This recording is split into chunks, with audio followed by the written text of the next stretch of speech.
Hello there, thank you so much once again for joining us here at Pigo Mix Farm. My name is still the same, and I welcome you back to this channel.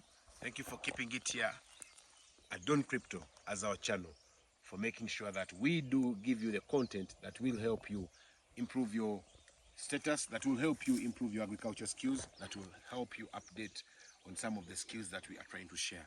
So today, we are continuing with our procedure of how we produce silage. Last time we had started planting maize, as you saw.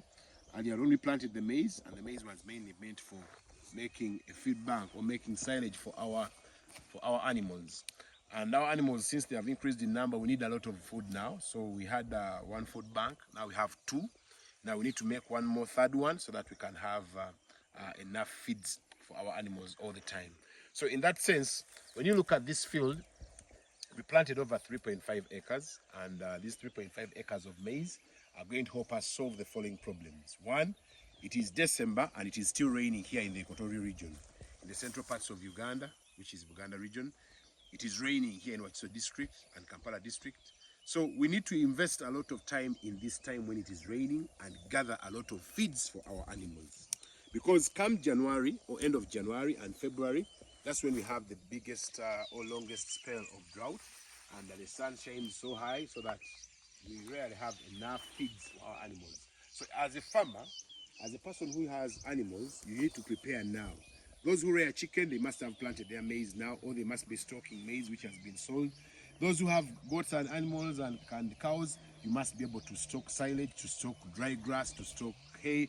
And in all that sense, this can be done in this period when it is raining, because this is when these plants do grow very well, healthily, and produce enough feeds for our animals.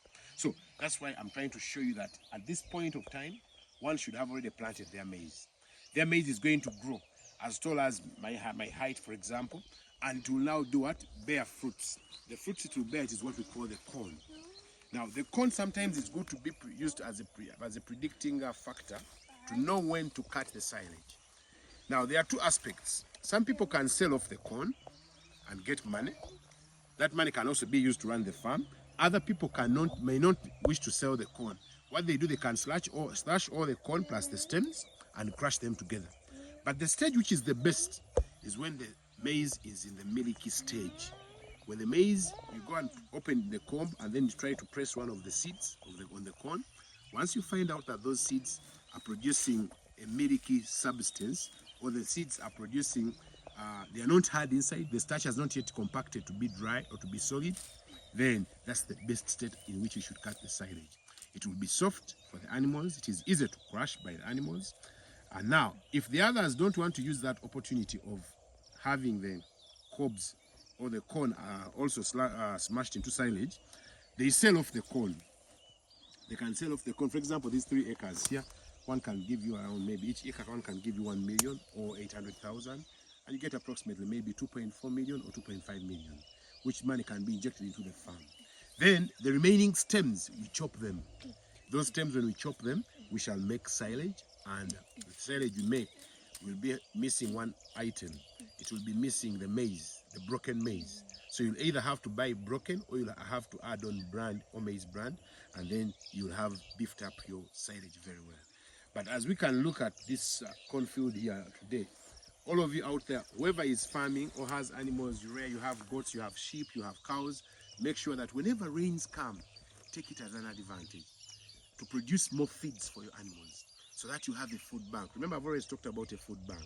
That one of the key items and parameters of being a good farmer who rears animals is to have a food bank. Once you don't have a food bank, then chances are very high that you might not know what your animals will eat tomorrow. And whenever that challenge is present, then you are not ready for rearing animals, you are not ready for rearing birds, you are not ready for feeding these animals. So with that, I wanted to show you, or to share with you, how we have come up with our silage field, which we are going to produce silage from. And you can take a leaf from here that always have a field which is prepared to produce silage for your animals. And when you do so, and you learn these skills, we shall still make other videos that we shall be using for making new silage. And those videos also, you follow them.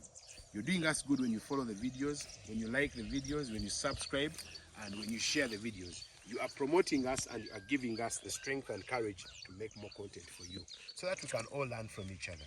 So I trust that today you've learned something about when and how to prepare a cornfield for silage, which is going to be made as feeds for our animals so that you have a rich food bank.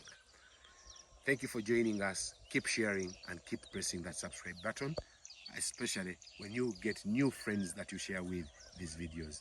Thank you so much for liking us.